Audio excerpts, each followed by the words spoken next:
Hey everybody, today I'm going to talk more about the writing and author side of me than the planner side of me. My planning setup is just not doable right now to really film. And so I thought I would do this writing video, plus I want to incorporate more of my writing and authorship into this channel. And so I thought this would be a good video to start with. If you're interested in learning about my thoughts on the joy in writing, stay tuned. Hi everybody, my name is Kasey LeAlma, and I am an author and a mom and a lot of other stuff that I do, constantly busy. But I have published 2 books in the same series, the Chaos Curse series. I just had to think about if that was the right wording for that. But the Zodiac Warrior and the Scarlet Cross are out now. They are currently in Kindle Unlimited if you have that subscription on Amazon, and will be there until the end of September. But after September, they will leave KU, and then you'll have to buy at full price if you want to read them. And I believe all that information for them is linked down below. And if you're seeing this spot that looks like someone put out a cigarette on my neck, I went to dermatologist last week, and they took off a mole there, I think, or a skin tag. I don't know. They took something off, so that is why it looks really bad. But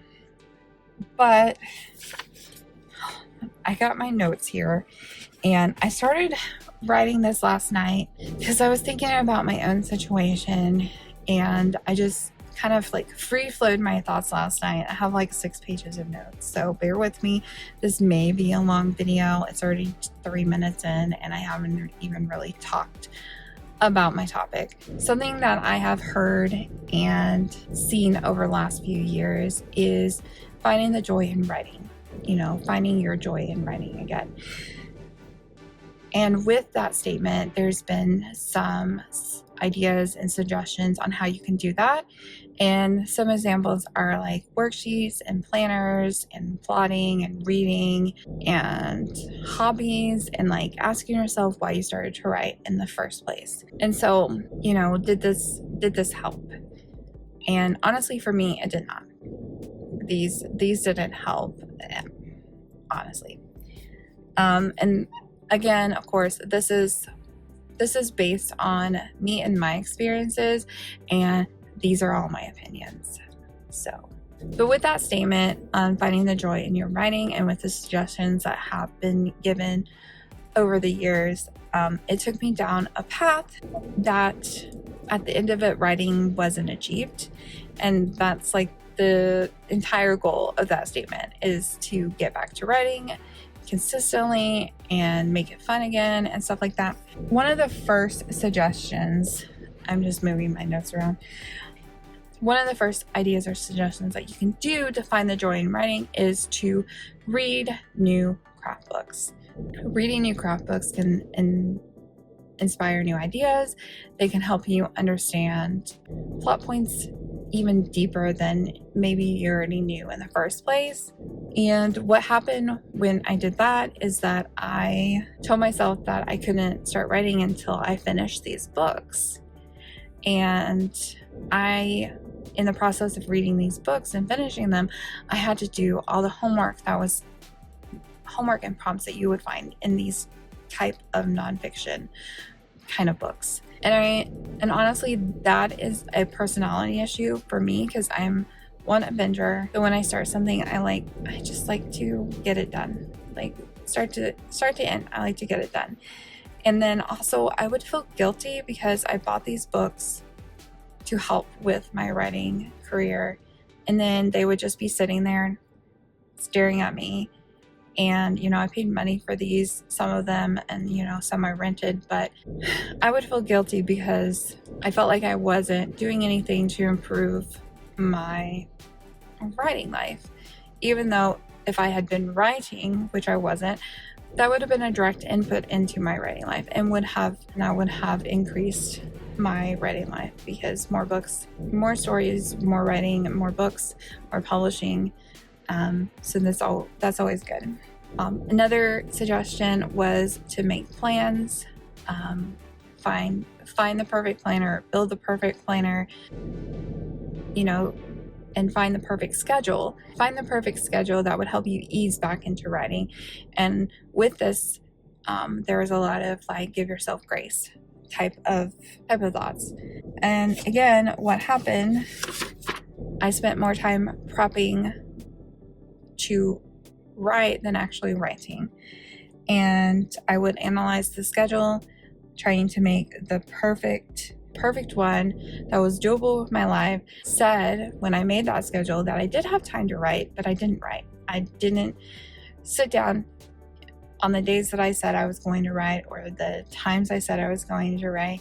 I didn't do that. And I think because I put myself in like a box with the schedule, that I rebelled against it, which is a thing. Which is totally a thing. Another idea is to fully plot out your story from beginning to end, so that you actually know what you should write. And this is to help you with the creative flow and to let you stay in flow longer. And so with this in mind, I would plot. I would set up Word documents with character questions. I would set up spreadsheets with character arcs, plot points, and subplots, so that I tracked all that. I would spend hours and days going on getting these spreadsheets completed and done. Okay, so we have the train as a backdrop.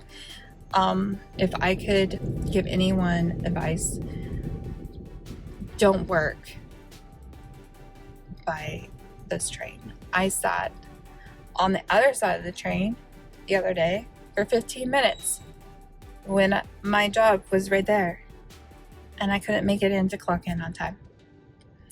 So I definitely think that you shouldn't. And you might question, well, why can't you just go around?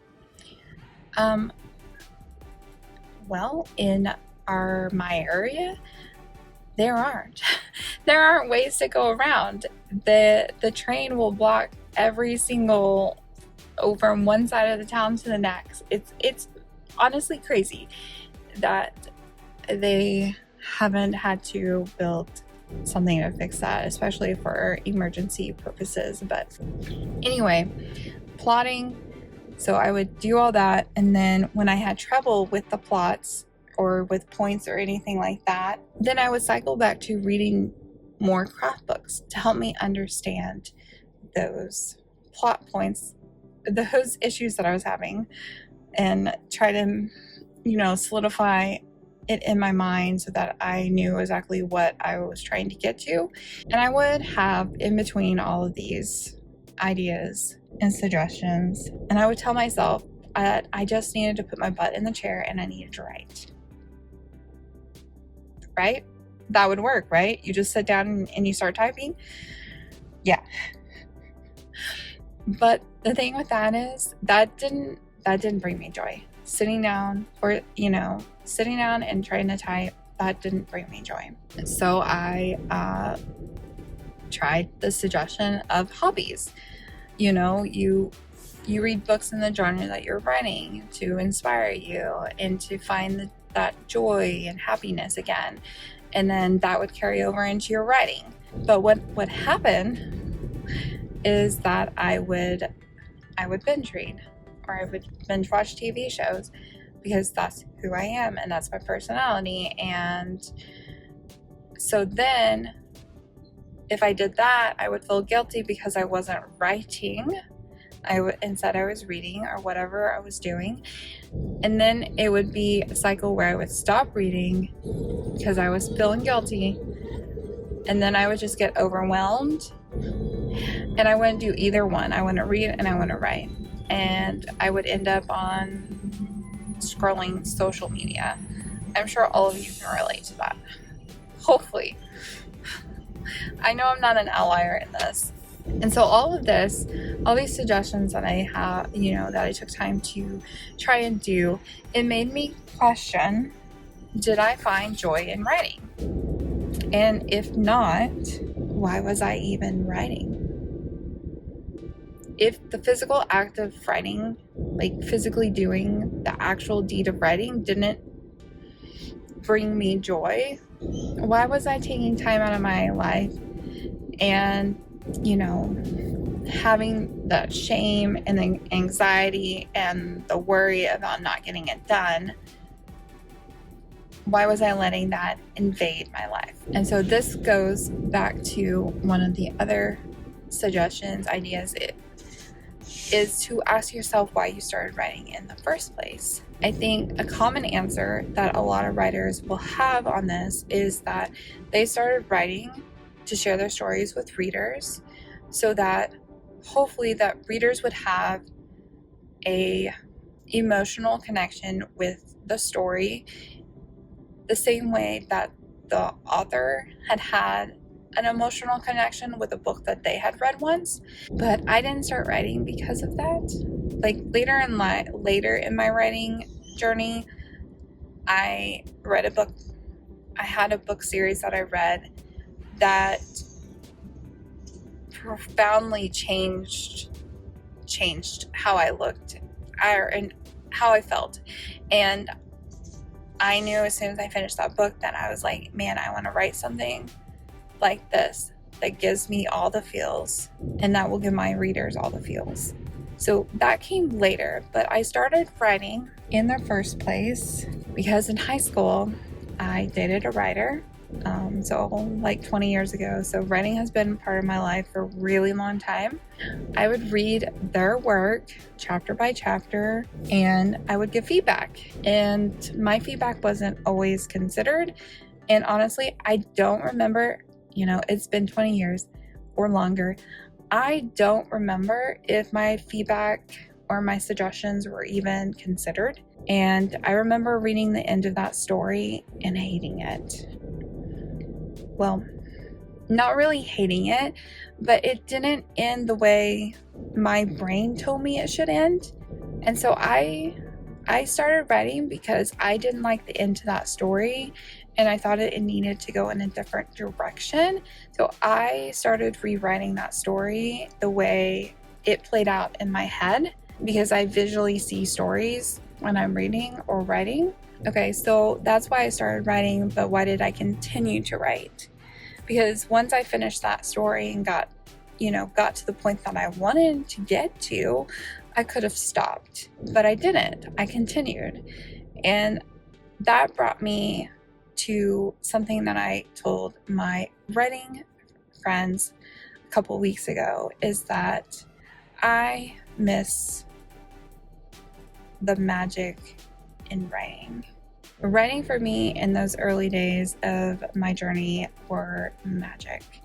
It was me, a legal pad, a ballpoint pen that as a planner, part of the planner community, I would not use a ballpoint pen now.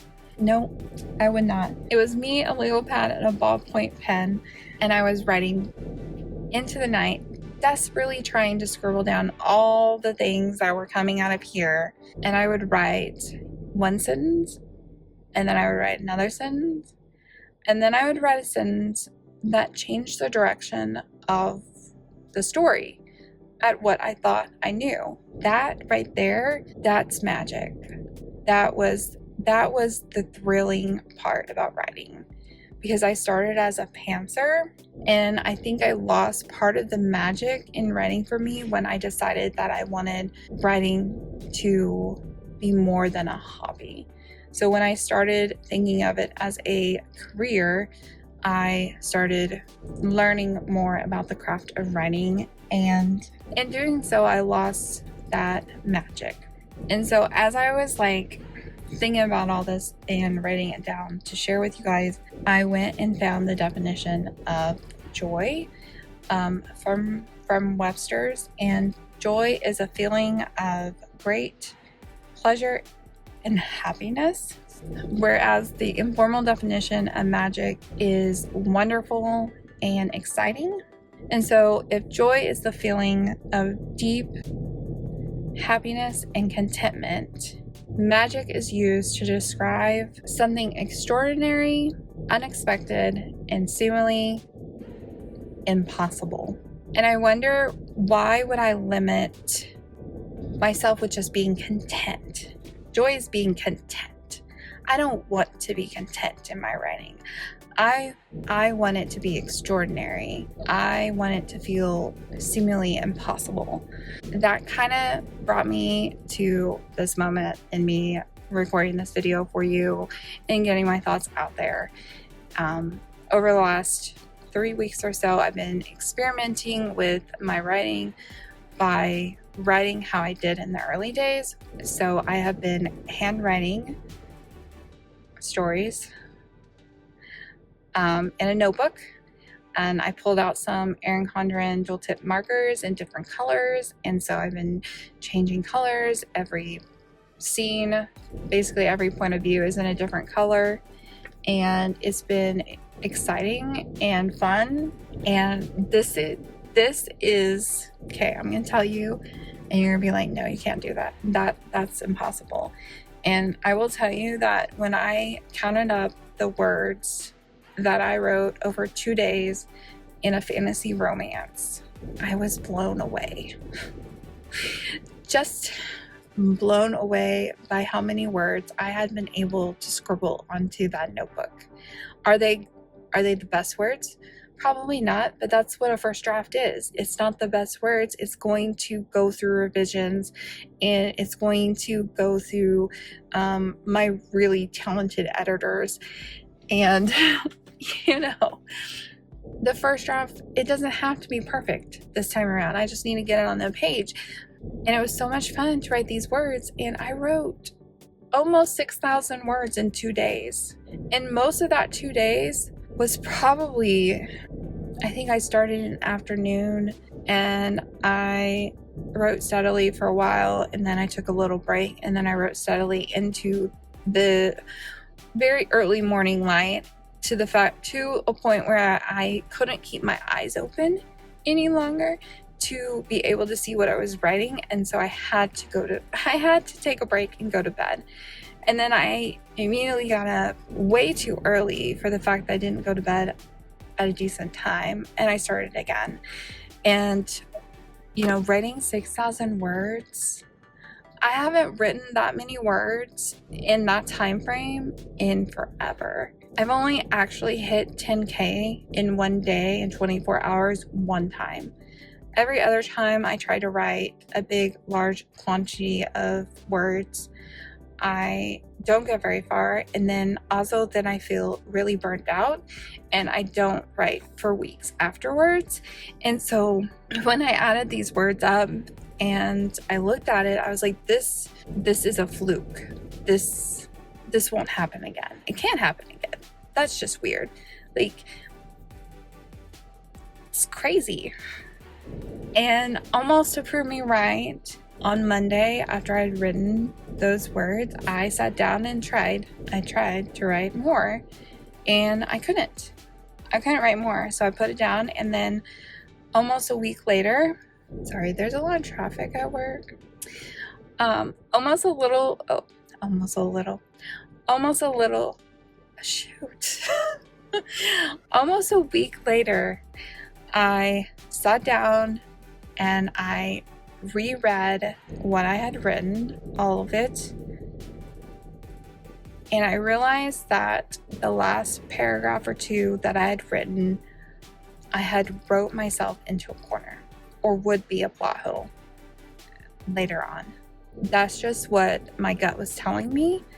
And so I circled those words that I didn't think belonged there, and I went back up to the next section that I thought did belong there, and I started it from there. And I didn't even write those words, and I just continued, and I wrote 800 words in like 30 minutes. I wrote another 800 words in a fantasy romance, and I have no idea where it's going. Like I said, I started with a male MC, a male main character, and I knew what he looked like. I knew the struggles that he had gone through, the betrayal that he had gone through. That had come pretty easily to me, and I started with his character, and then I wrote around his character. And I honestly don't know. I don't know where it's going. I don't really have a villain or some opposing force yet, but honestly, I don't care. Like, I'm having a really fun time with the story, and it's exciting to be able to get this many words down. But not only that, after I wrote that week later, I wrote that 800 words, something I did sparked an idea for a paranormal romance that I had, that I've been wanting to write so bad. I have been wanting to write it so bad, but there was some issue with the beginning that I couldn't figure out. And I just didn't know where to start it. Where I thought I wanted to start it seemed logical, seemed like a good place to start. But in finding the excitement for the fantasy story, it gave me an idea for the PNR. And so far this week, I have 1,300 words in the PNR. And I'm pretty sure that this will be the next series that I publish. I already know it's going to be a trilogy of standalones. I already have all the characters in mind. I have basic understandings of the villains in each of them. So like, I am ready. I just needed that little understanding, the little secret insight that I needed to write those words. And so, right now this is working for me, and whether or not it continues, I don't know if it will or not. And I'm sure future Kasey will be extremely pissed at me for handwriting all of this, because at some point, future Kasey is going to have to type these into Word or into Google Docs. And I'm sure that's going to be a pain in the butt for her. But right now, I don't care about future Kasey. I care about present Kasey, and the exhilarating feeling that I have for my stories, for wanting to sit down and write, to grab the notebook and a pen and to sit down and just start scribbling. It's amazing. So if you're struggling to find the joy in your writing, maybe you should ask yourself, do you want joy or do you want magic? That's all I have, and this is probably a really long video. I'll try to cut it down a little bit. Thank you for listening to me talk out my thoughts on this discovery of mine. Thank you for watching, and I hope you have a wonderful day, and I'll see you in the next video. Bye.